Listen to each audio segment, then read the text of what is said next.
Hi there, everyone. Welcome to the short Vort for Parshat Teztaveh, and also this week Parshat Zachor. In Parshat Zachor, of course, we have this biblical commandment to remember what Amalek did to us, and also to blot out their memory of their cruelty of attacking the Jewish people, from behind, hurting and attacking those who are not part of the army, who are weak and not able to defend themselves. And we anticipate, Purim in a few days. That was this Parshat Zachor. It means Purim is in the coming week.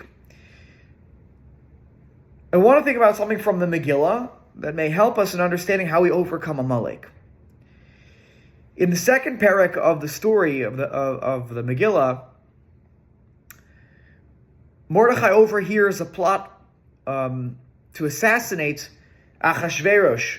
Bigtan and Teresh, two of the workers, two of the servants of the king, have this plot, and Mordechai happens to overhear them, and he goes and he tells Esther about it so that she can relay the news.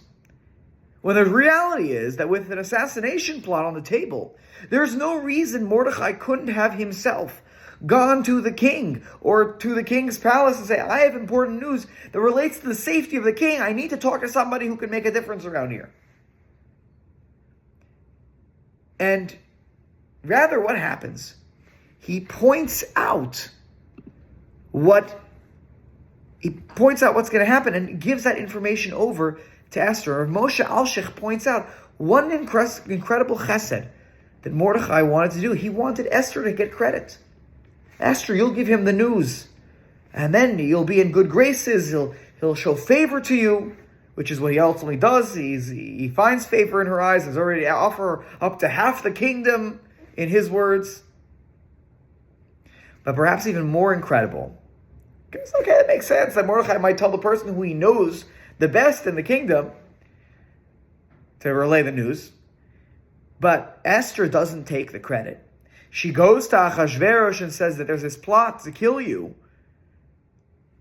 But she says it b'shem Mordechai, in Mordechai's name.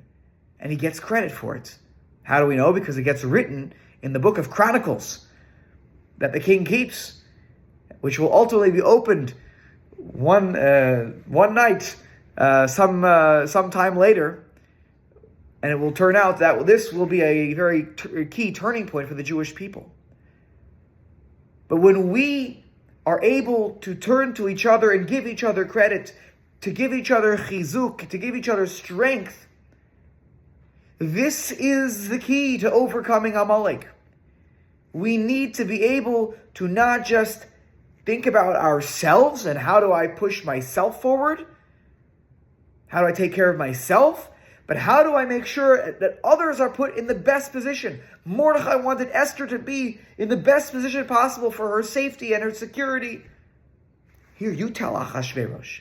And she, in turn, says, this was b'shem Mordechai. This is not me. I'm not taking any credit. And Mordechai gets the credit too, and this will help him. And ultimately, when we work together like this, lech kenoset kol hayudim, bring all the Jews together, and they should all come together and fast and do things in a united fashion. This is the turning point of the story in the Megillah, is when we start to give each other credit and be there for each other. And this is the way we overcome Amalek. It's how we overcame it in the days when we left Egypt, and we were able to unite together and fight together as an army. It's what helped us overcome against Haman.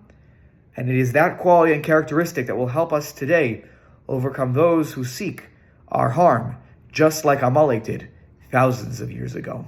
Wishing everybody a Shabbat Shalom.